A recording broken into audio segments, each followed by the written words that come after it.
My name is Terri English-Yancy, the founder and CEO for Essential Families. Our mission is strengthening families is essential to our community, city, and state. So being a part of Ascend was an opportunity for me to grow as a new entrepreneur in the space of entrepreneurship. In terms of looking more internally, as a leader of an organization, of what my mission is in terms of strengthening families is essential to our community, city, and state, and we believe everything starts at home. So I know the mission was solid, but it made me even go deeper into the mission of Essential Families by attending Ascend, and then also learning from the others that were part of the cohort, what their struggles were, what their mission is, and if there was alignment with some of the cohort members, which there was. It was like-mindedness of people, but then comfortableness of being in our own space where we could just really let our hair down, for lack of better words, that be comfortable and share those experiences that we're not able to share in other spaces. So it provided us the opportunity to really be vulnerable and share our experiences, our strengths, our weaknesses, what we need to work on or grow as individuals. The cohort members in Ascend, they all look like me, Black men, Black women, that we're here just trying to make a difference in our community. And it was like, it truly was a community in the sense that we were able to let our guards down. So Ascend helped me really look deeper as a leader into my history as a Black woman. Dr. Asia did a phenomenal job explaining the trauma, and didn't realize until we dug deeper that trauma still exists with me personally, and how I am,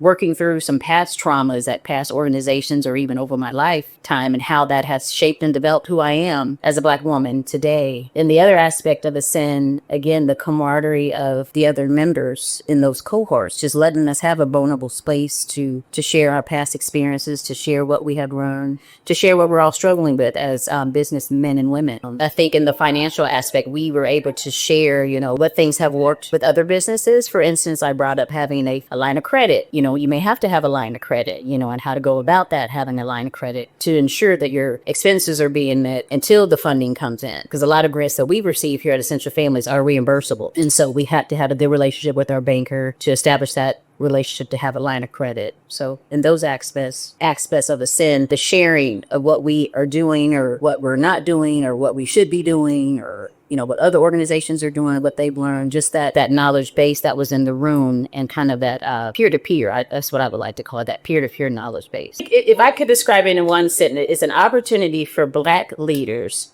to come and learn from each other, and also gain, maybe some future partnerships, with other organizations. So it's a real opportunity. I think it's a great space for Black leaders just to come together and really just let our guard down. You have to be committed if you want to be a part of Ascend, because I thought it was virtual, but it wasn't. It's all in person, which is okay, which I'm glad, because then you're able to connect and really learn from the people in person. Being in person where you can really let your guard down and be vulnerable is the best way, I think. So if you're wanting to be a part of Ascend, it is a time commitment, but that's a time that's invested in you so you can grow as a leader.